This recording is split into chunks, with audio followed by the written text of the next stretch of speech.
What up? We are back with the Field of 68 Mid-Major show. My man Sean Paul, and we got a lot to catch up on. Sean, how you doing first and foremost? Man, it's been a crazy couple of weeks. A lot of stuff to talk about here. Obviously, when you don't record for a couple of weeks, you're going to have a lot of topics. So it'll be a pretty lengthy show, a pretty in-depth show on everything that has happened in mid-major basketball in the past couple of weeks. So I say, why don't we just get into it? Where do you want to start? What's on your mind? Yeah, I mean, we've had JMU in the top 25 poll. We have a new squad in the top hmm 25. We've been talking about the Missouri Valley all year. Missouri Valley looks like it's the toughest Cinderella conference, hands down. What do you see in this new top 25 ranking? What does it mean? And obviously, with Indiana State being our number one Cinderella team as well, they've been one of the elite offenses. They've now had the sweep on Drake, who was our preseason number hmm one and has also been at the top of the poll for a large majority of the year. And they're playing elite basketball. You talked about it. They beat Michigan State. They, hmm get in the top 25. They've gotten it anyway. Can Yep. the team get in at large now if they continue? And is there potential for some fall off now that they have an even bigger target? Hey man, absolutely to everything you just said. This team can get in that large bid, but obviously in brackets, you're going to see them as an 11 or a 12 seed, and you're only going to see one team from the Missouri Valley Conference in the tournament because right now, as an automatic qualifier, Indiana State would be in anyways. And obviously, it will not matter if they don't lose in the conference tournament, they'll get in anyways. They'll be an 11 seed, probably maybe a 12 seed, depending on how things play out. But what it really comes down to is who they lose to in this conference tournament. If you look at their remaining regular season schedule, the only game here where they're going to be a single-digit favorite will come against Southern Illinois on the road in a couple of weeks. I believe that's on Saturday, actually.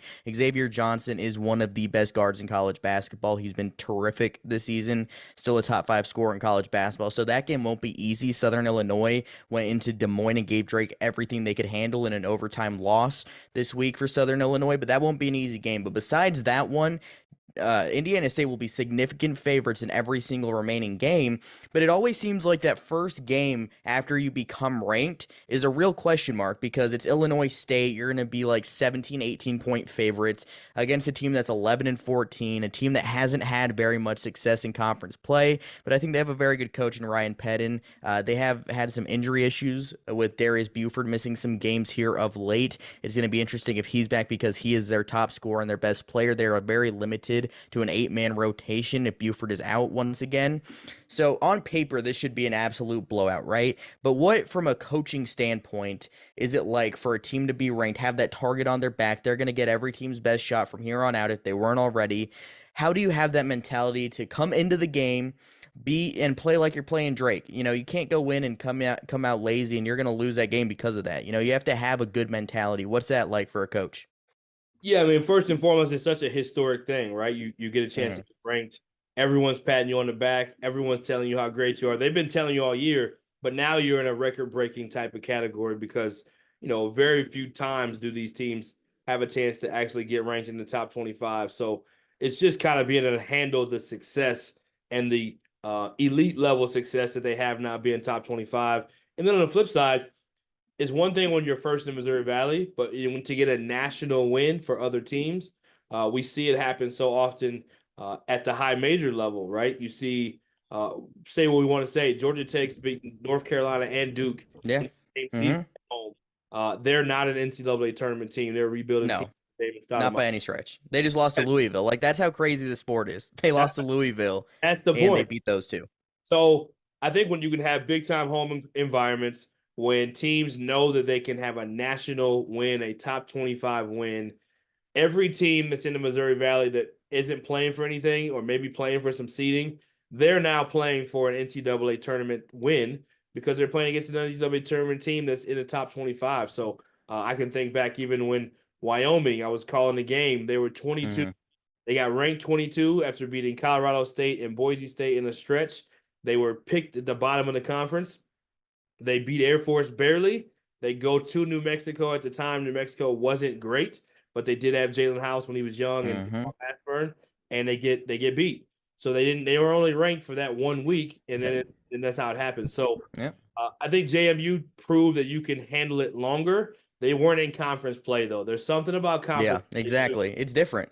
makes it way harder. So I think It is a home game though. That has to play a role, does right? play it does play a role. I think when you're playing at home, you're always going to be in a pretty good environment as far as everybody's going to be juiced. It's Mm-hmm. historic to be able to have home games. Yes, the team's still going to be up, but there's nothing like playing on the road when you're a top 25 team. So I actually think that Indiana State will finish out the regular season Missouri Valley Conference wise and be undefeated. Mm-hmm.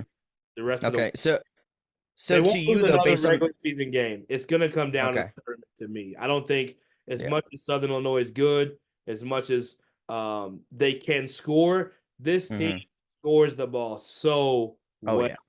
And I think they're just playing on such an elite level. It's going to come down to the tournament now when you're going to play some of the higher end teams, and March is always crazy anyway. So I think it's going to come down to tournament. I think regular season Missouri Valley, they're going to run the rest of the table, win the regular season, remain ranked, and go ranked into the tournament. And in that case, I don't know how many buys. I haven't looked at the Missouri Valley. Do you know much about how that looks as far as the early buys? Do they get double buys? Do they get Let me look it up. I usually don't memorize these until like You a shouldn't. week until, but let me see. But I think they will advance past the first or second round and get to those kind of semi-quarter type rounds, and then it's going to start getting interesting. But I Yeah, think single buy.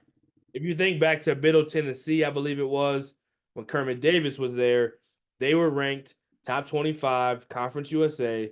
They lost to a Mm-hmm. not very good Southern Miss team, if I remember correctly, Yep. and they did not get an at-large bid that year. It basically kind of eliminated them, which the net has supposedly made it better where they can weigh these things. But ultimately, exciting times for Indiana State. That's the most important thing. They deserve every bit of it. They're the top offense in the country most of the year, and they're Mm-hmm. going to be reckoned with not only in, I think they're going to want them in the tournament because they're the type of team that can make it to a second weekend Yeah, because of so much absolutely. firepower on the neutral floor.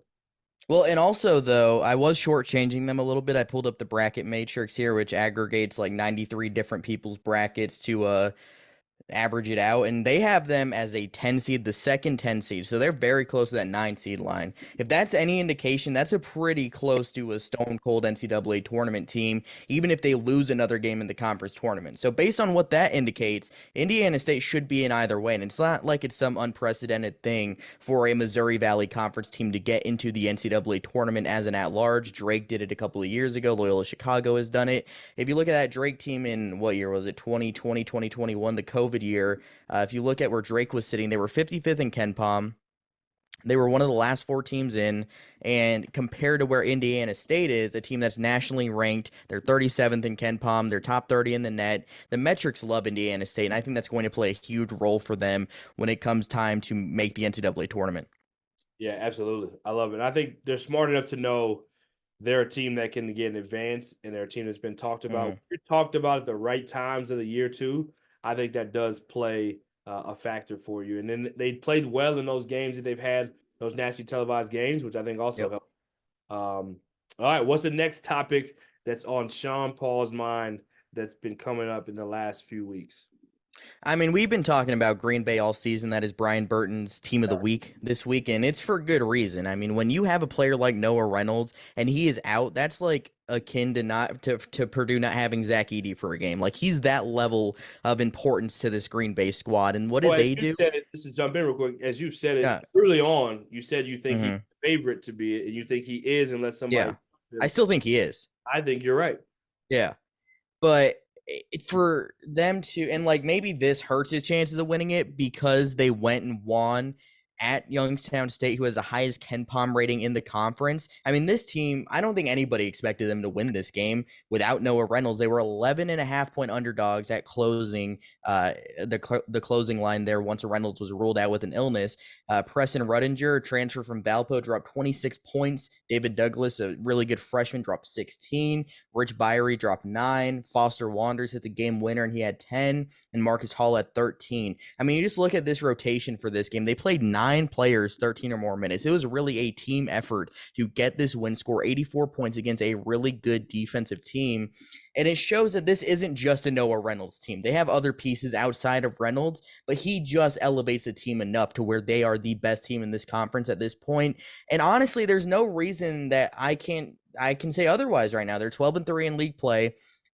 All 3 losses, I believe, came on the road in conference play. They lost at Oakland, they lost at Northern Kentucky, and the other one came on the road against Fort Wayne. Only one of those was a double-digit loss against Northern Kentucky. This team has been dominant all season long. I think it's time we finally show them the respect they deserve. We've been trying to all year, but this is as legit as it gets, right? Yeah, I don't. I think you're hitting it on all cylinders, and we probably still have them underranked in the top 25 to be honest, because of how maybe the start of the year was versus how they're playing now.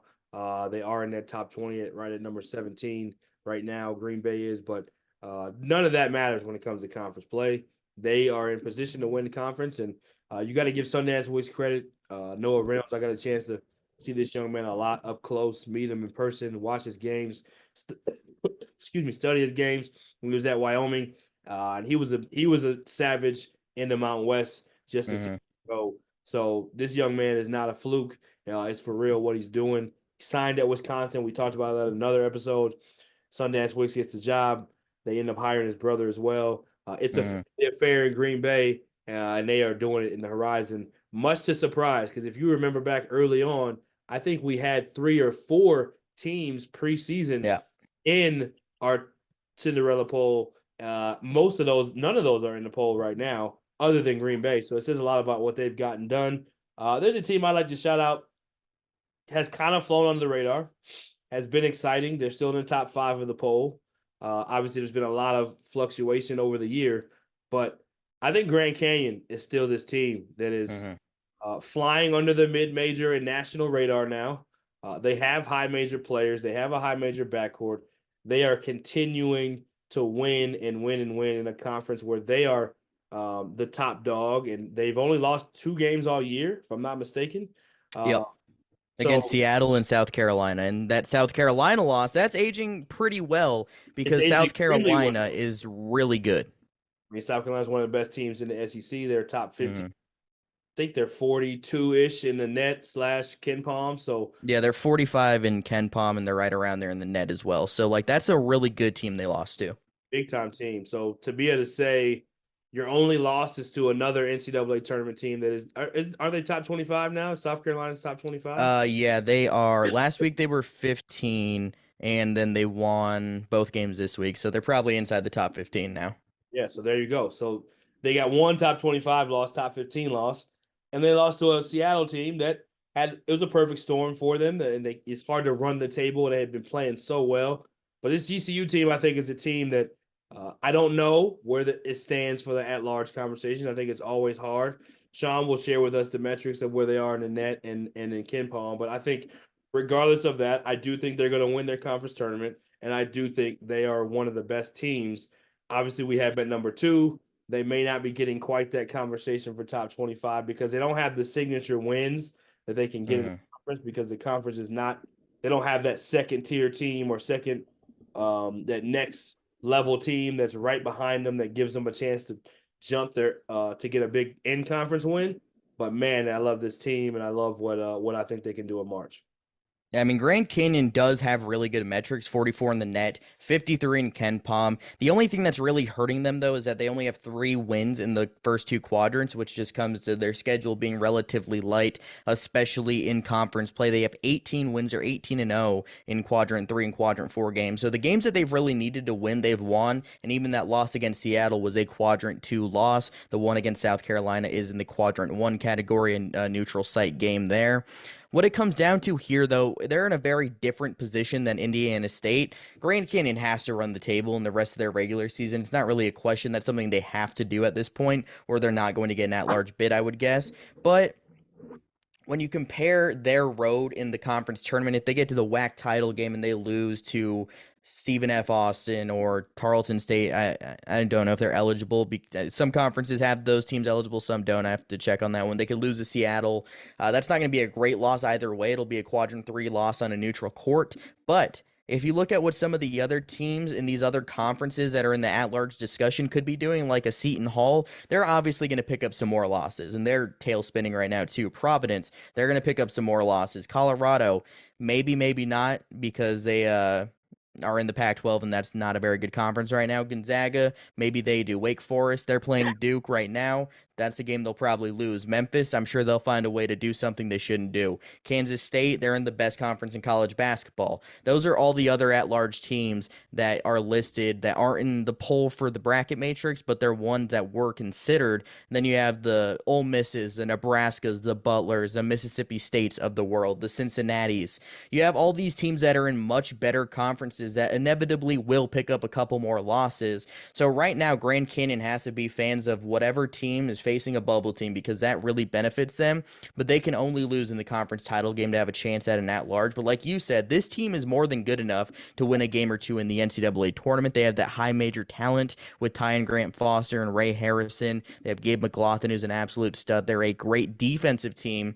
They rank 51st in defensive efficiency. They have those guys that can really go get buckets offensively. And I like how Coach Drew really mixes up the front court. He can go with Sidney Curry and have a really big front court and pound the paint, get the ball inside, but he can also go with Duke Brennan for defense. He can go with Luke War for more offense and floor stretching. So he has a lot of different options depending on how the game is going. This is a team I really like a lot. They get to the foul line a ton. Their only issue is they start games slow and they turn the ball over a lot. Those are two issues that have to get worked around, but I think Grand Canyon is more than good enough to make the NCAA tournament, and they'll almost certainly be the most trendy 12 seed pick in the NCAA tournament if they get there. Yeah, I like that a lot. Let's talk about. We'll go through the top 25. We'll go ahead and go in segments. We'll let Sean talk about another team in the top 5 or top 12, and then we'll go the second half. So number 1, we got Indiana State. Number 2, GCU. Number 3, Samford is back. JM back at number 4. McNeese State at 5, who's been really impressive, and they found a way to sign Will Wade back. So shout out to them. App State's been terrific. Drake at 7. App State at 6. Princeton at 8, Morehead State at 9, High Point at 10, Akron at 11, and La Tech at 12. Who in that group? I would imagine you'd probably go Morehead or High Point. Which one of those we haven't talked about much? Which one of those you like? Yeah, it feels weird that we haven't talked about High Point enough because they are getting a lot of attention. It just feels like we haven't talked about them enough, which is something we should do. But they did pick up their first loss of conference play the other day to a really good UNC Asheville team that also deserves a lot of attention. We could talk about them more later. But this High Point team, 10-1 in conference play. They are 21-5 overall. Again, their only loss came on the road against Asheville, a really good team. That game came down to the wire. They just have a lot of talent with Duke Miles at the guard spot, Keza who has turned into an absolute stud. He gets to the foul line a ton. He's attempted over 200 free throws this year. Great shot creator. Then you have a couple guys who know their roles and play them really well. Abdullah Thiam can shoot the ball, solid driver. Trey Benham, just a spot-up shooter, 40% from 3. And Jocelyn Bodo as a 7-foot freshman. He is very well-schooled beyond his years. You've seen some 7-foot freshmen that are just not very coordinated, not very good at basketball yet, but hey, they're 7 foot, they're athletic, they'll figure it out eventually. He is pretty coordinated, and he knows the game of basketball very well. He's going to be a great player over time. He's already a starter for one of the better mid-major teams in college basketball. And obviously, Allen Huss coming from the Greg McDermott tree, it's no surprise to see this team being an elite offensive team, 31st in offensive efficiency according to KenPom. They get to the foul line a ton, top 5 in 3 free throw attempts. They shoot 78% from the foul line. So Miles and Jiffa, they attack the paint a lot. They get fouled a lot, and they make most of those free throws, both shooting over 80% from the free throw line. And the biggest thing about this team, it just goes to show, obviously, resource-wise, High Point is regarded as the best resources in the conference in the Big South. But they were really bad the last number of years. They've been really bad for a long time, and this team only returned one player, and that was Abdullah Thiam. Allen Huss turned this entire roster over in one summer and has this team winning over 20 games for the first time in over a decade, has them in contention for an NCAA tournament bid, and that just goes to show how the transfer portal can help flip a thing really quickly. As you guys know by now, we've partnered with BetMGM this season. We'll be using BetMGM lines to make all of our picks, and we'll have special offers for the listeners and the viewers of the Field of 68 as we all get ready for the best month of the year, March Madness. If you haven't signed up for BetMGM yet, you can use the bonus code FIELD150 and you will get $150 in free bets on your first wager with BetMGM, regardless of whether or not you win that first bet. Here's the best part. All you need to do is deposit and bet $5 of your hard-earned money. This is how you make it work. Download the BetMGM app and sign up using the bonus code FIELD150. That's FIELD150. Deposit at least $5 and place your first wager on any game. You will receive up to $150 in bonus bets, regardless of the outcome of your bet. Just make sure you use that bonus code FIELD150 when you sign up. And remember, BetMGM is now available in one wallet in select states. As a New Jersey resident, this is super convenient when I have to go cover games in Philly or New York, which happens quite a bit. When you cross state borders, you just log into your existing account and fire away. You don't have to create a new account in each state. It's easy, it's simple, and it's clean. And most importantly, we have some fun stuff coming up for the conference tournaments and for the NCAA tournament. Bet insurance tokens, college hoops odds boost, and my personal favorite, a nice little parlay boost here and there. So download the BetMGM app and sign up today. Big news, guys. I am thrilled to announce that we have partnered with Autograph, a company founded by the GOAT himself, Tom Brady. The Autograph fandom app gives you access to the best college hoops content, fan contests, and exclusive rewards like discounted tickets, all for doing the things that diehard fans like you already do, following your favorite team in the news and listening to podcasts just like this one. When Tom, and yes, I am calling him Tom, we're on a first name basis these days, co-founded Autograph, he had one mission in mind: change the fan experience for the better. It works like this. You get all of your college hoops content you want in one place. You get articles from your favorite writers, pods from your favorite hosts, contests from your favorite creators, all on the feeds and the sites that you already enjoy. But instead of having to go to all these different places, it all comes to you in one spot, the Autograph fandom app. But here's the best part. The more content that you consume, the higher you rank in the app. As you consider to level up in status on the app, you can unlock unique rewards curated exclusively for you. So download the free Autograph app in the App Store and use the referral code F68, that's F68, or tap in at the link in the description below or in the podcast app of your choosing to start earning points for doing something as normal as listening to this very podcast.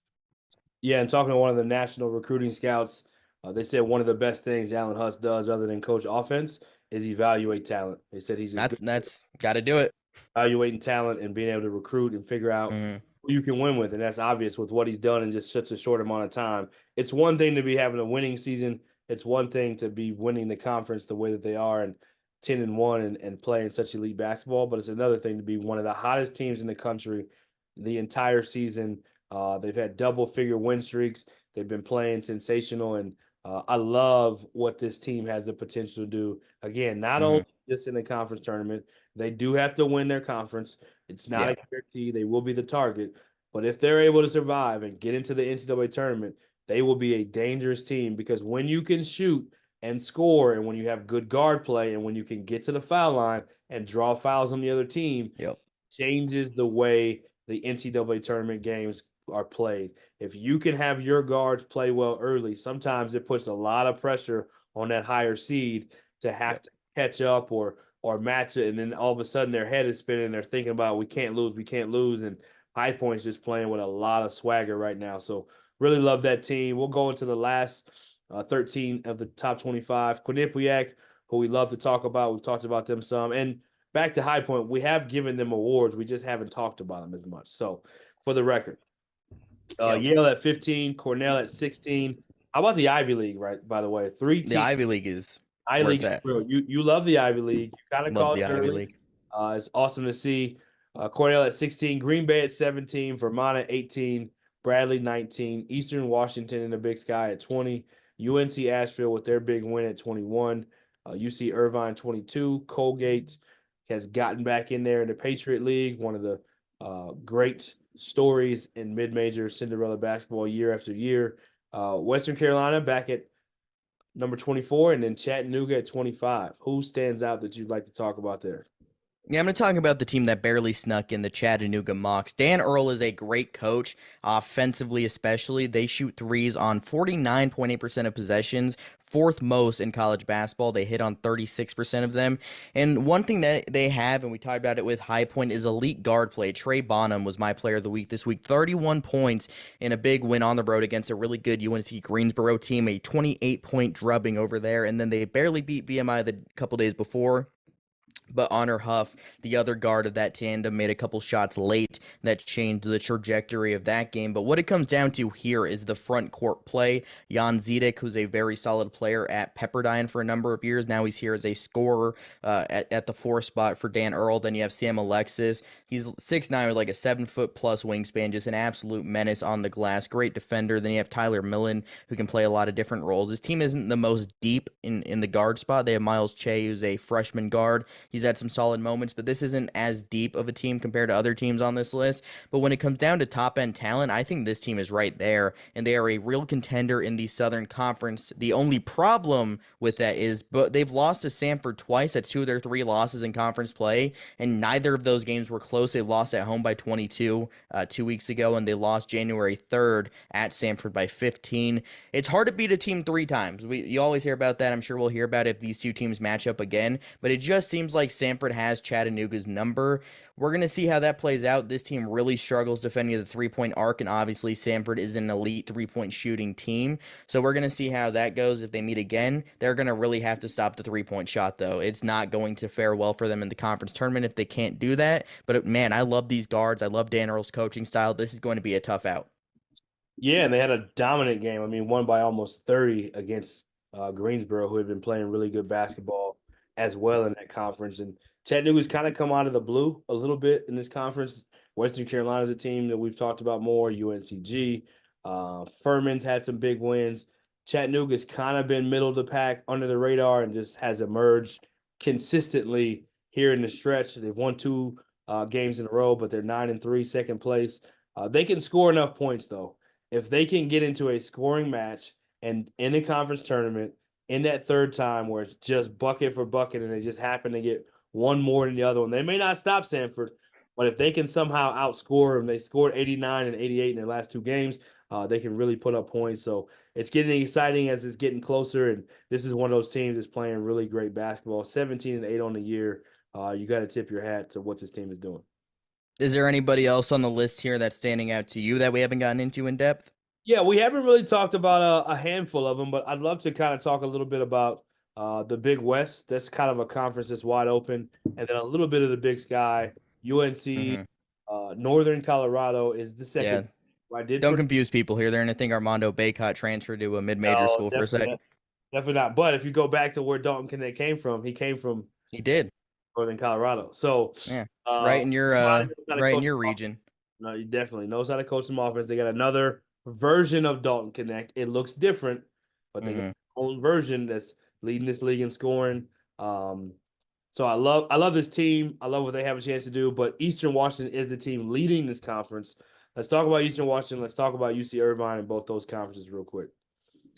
Yeah, I mean, for me, you mentioned Northern Colorado and St. Thomas obviously has been a terrific transfer for them. Another guy you get from the transfer portal. You lose a guy in Dalton Knecht, you trade him for St. Thomas. It's not a 1-for-1 trade, but Thomas has been incredible. He might be the conference player of the year. You'll take a solid consolation prize there. That's a good team. But Eastern Washington, they played such a difficult non-conference schedule. We're talking like one of the toughest non-conferences in college basketball, 16th toughest non-conference schedule according to KenPom. So when their record was 1-6 heading into their terribly hard stretch at Air Force, Portland Bible College, and then Cal Poly, people are like, man, this team is 1-6. They're facing Portland Bible. We'll see how that one goes. But then they lost to Washington after that. They're 4-7, and then conference play starts. They go 7-0. They lose their first game at Montana State, and then they win 3 straight after that. We're definitely looking at the best team in this conference. Just the way this offense runs, David Riley has done a great job. And this team, just like they did under Shante Leggins, they do the same under David Riley. This team shoots it well. Cedric Coward shooting 37% from 3. You have Casey Jones shooting 37. You have Jake Kyman, a guy that's been around a little bit. He was at UCLA. He was at Wyoming, and now he's shooting 43%. for Eastern Washington. Arguably the most underrated guys here, though, for me, are Lawan Watts, a freshman who just does all the dirty work. He's an inside scorer at 6'6", 230. Doesn't take a ton of threes, but he's a dirty work guy who creates extra possessions, great rebounder. And Dane Erickstrup in that front court, 6'11" big man who can stroke it from outside, shooting 37% from three. Having a 6'11" weapon like that to be able to shoot the ball from deep helps open this offense up. Play that 5-out style, shoot some threes. They're shooting 37% from deep as a team. The one area that could really hurt them, though, is they turn the ball over a ton. 19% of the time of their possessions end up in a turnover. But when you have a team that can shoot the basketball like this, they're going to be a really tough out. But last year we saw it in the Big Sky tournament. They lost against Northern Arizona, a team that you don't ever expect Eastern Washington to lose to.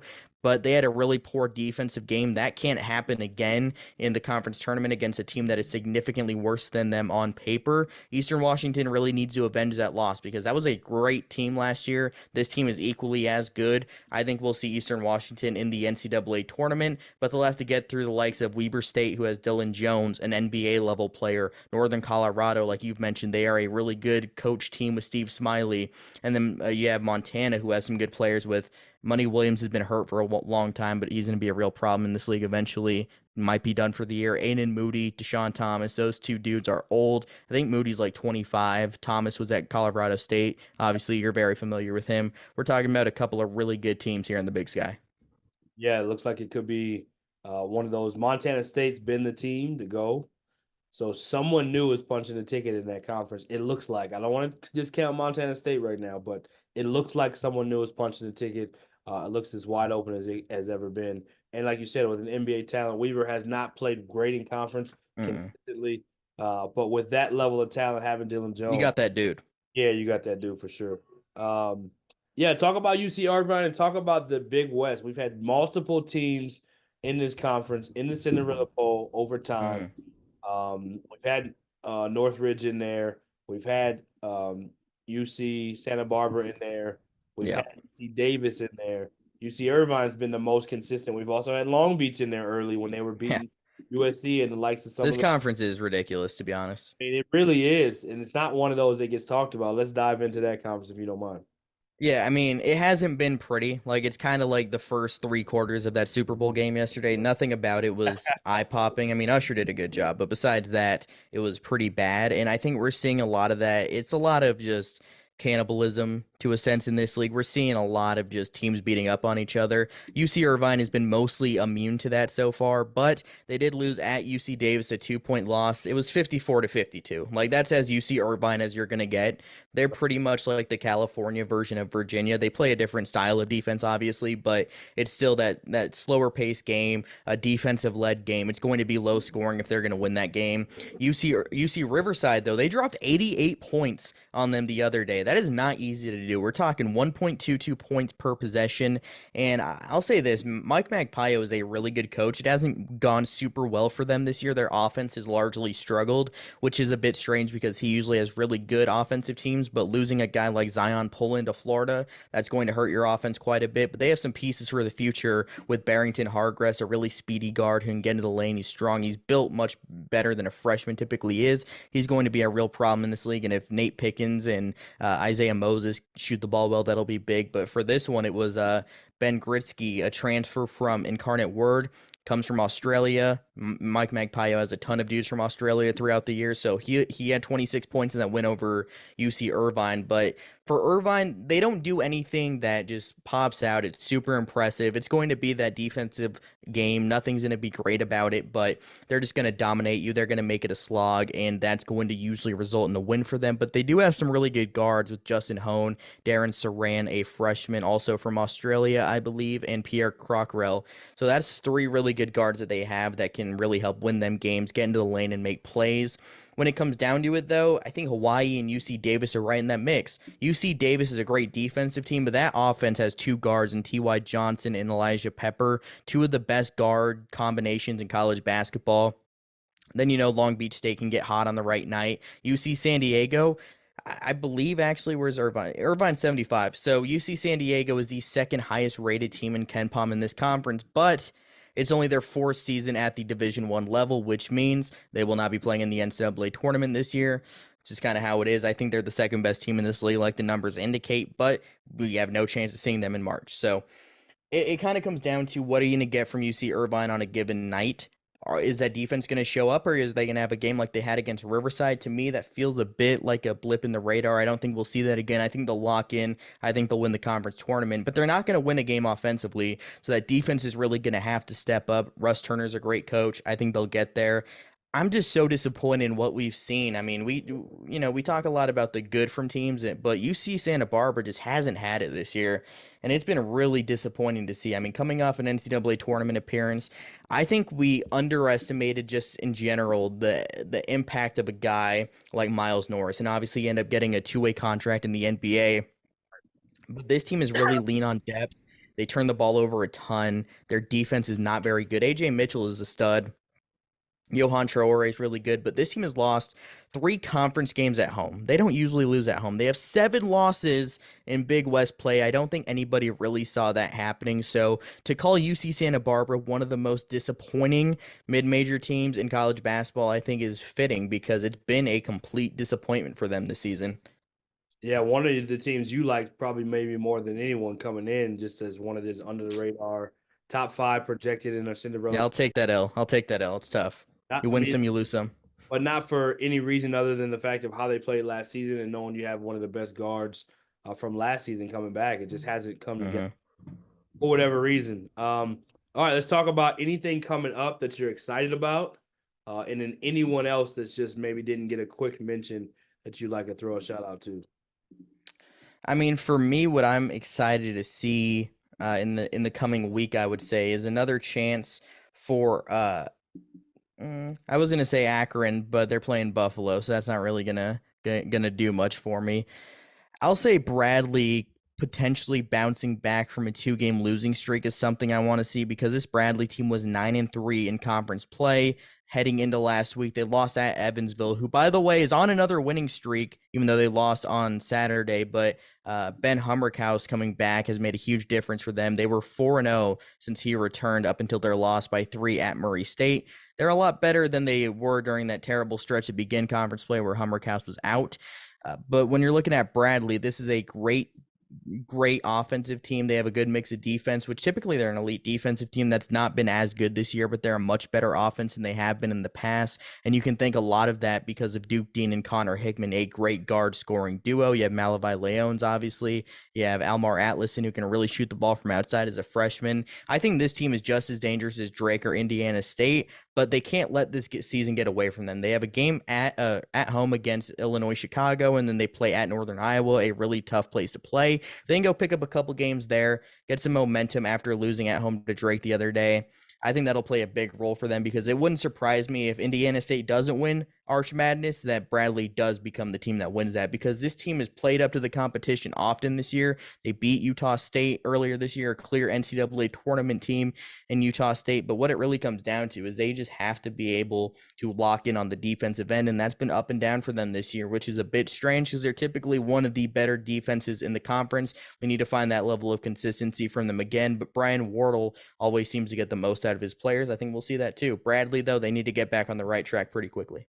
All right, I got 2 1-minute questions for you. Let's go. Ivy League, 3 ranked teams in the Cinderella. Who are you picking to finish and win the regular season? And then Akron, do they have what it takes to get hot late and be one of these better mid-major teams? We'll start with Akron, we'll get to Ivy, and we'll wrap up the show. Okay, are you gonna pull the alarm when I'm done talking, or how's the 1 minute gonna go? Ready, set, go. I'll give you one in the 5. All right. All right. So Cornell, to me, they've been really good, and honestly, maybe the surprise of the league. They don't really have a dominant guy they go to, but Chris Mannon is really good. Nazir Williams, also really good. Those are their go-to players, but they just have a ton of depth, a ton of players they go to. They shoot the ball really well from outside, and unsurprisingly, their head coach, Brian Earl, the brother of Chattanooga head coach Dan Earl, just a great offensive mind. But Yale has been sensational. This was a team we're talking about right at the top of the conference heading into the season, one of the better teams in this poll. They were 7-6 entering a game against Santa Clara. They win that game, and it's been just full steam ahead from there. They're 7-0 in conference play, including a win over Princeton, including a win over Cornell. Right now, if I had to tell you, and obviously Princeton's really good, they can really shoot the ball from outside as well. They have Xavier Lee, Matalako. They just have a lot of pieces there. I'm going to go back to what my preseason prediction was and say Yale is going to win this conference because they have an absolute mismatch player in Danny Wolf. Nobody in this conference can defend that man. A 7-footer with some guard skills can really shoot the ball from outside. He's been a problem all year, and I think that'll continue. Yeah, right on time. I like it. There we go. I timed that well. I love that. Like All it. right, next one is Akron. Akron. Like, what's the ceiling for Akron? Go. The ceiling for Akron. Wow, that's a tough one. I mean, they're coming off a loss against James Madison in the Sun Belt MAC Challenge or whatever it's called. That's a really fun challenge, by the way. That was fun to watch. I enjoyed it. App State and Toledo played a great game. They have one loss in conference play against Miami, Ohio. That was a 2-point loss. I think we're looking at far and away the best team in this MAC conference. They're not Buffalo levels when they had CJ Massenberg and Nick Perkins and Jeremy Harris, but this is a really good team in their own right because they have a guy in Enrique Freeman who is one of the better big men in college basketball. I think you can make a real argument that he's a top 5, top 7 big man in the sport when we have some dominant big men in this game. You have Ali who's turned into a great mid-range scorer. He needs to shoot the ball a little better from outside, only 30%, but that's been the bread and butter of his game throughout his career. You need a little more from a guy like Mikal Dawson, they're only shooting 28% from 3, and Sammy Hunter's been solid. The guard play on this team isn't great, but when you have two players like Ali and Enrique Freeman, you're going to win a lot of battles up front. Freeman's just a stud. Nobody in this league can stop him. I think we're going to see a team that gets to the NCAA tournament. I think they have an easy time in the MAC tournament for the most part. They have a game coming up against Toledo on Tuesday, February 20th. That should be the biggest test for them moving forward in their regular season. I think they'll win the conference tournament. I think they'll be a 13-ish seed, and they're going to be a real problem because Enrique Freeman is a high major talent, as is Ali. It's not going to be an easy game, but their guard play, I just don't know if it's good enough to win a tournament game. I think they get there. I think they lose in the first round. Nice. I like it. All right, we got Valentine's this week. I'm a married man with 3 daughters, so we're going to take a road trip, and I'm taking There you go. What's your single man Valentine's plans before we go? How do we know I'm single? No, I'm kidding. I'll be here. Yeah, I am. I'll be sitting here watching basketball probably, and that's just another day in the life of Sean Paul. What day is that? Is that Wednesday? I'll be sitting here watching basketball. I don't know what game, but I'm sure I'll figure it out. I'm sure you'll be watching multiple games. And I will be watching. You know me too well. In the meantime, we'll see you guys next time. Great episode, and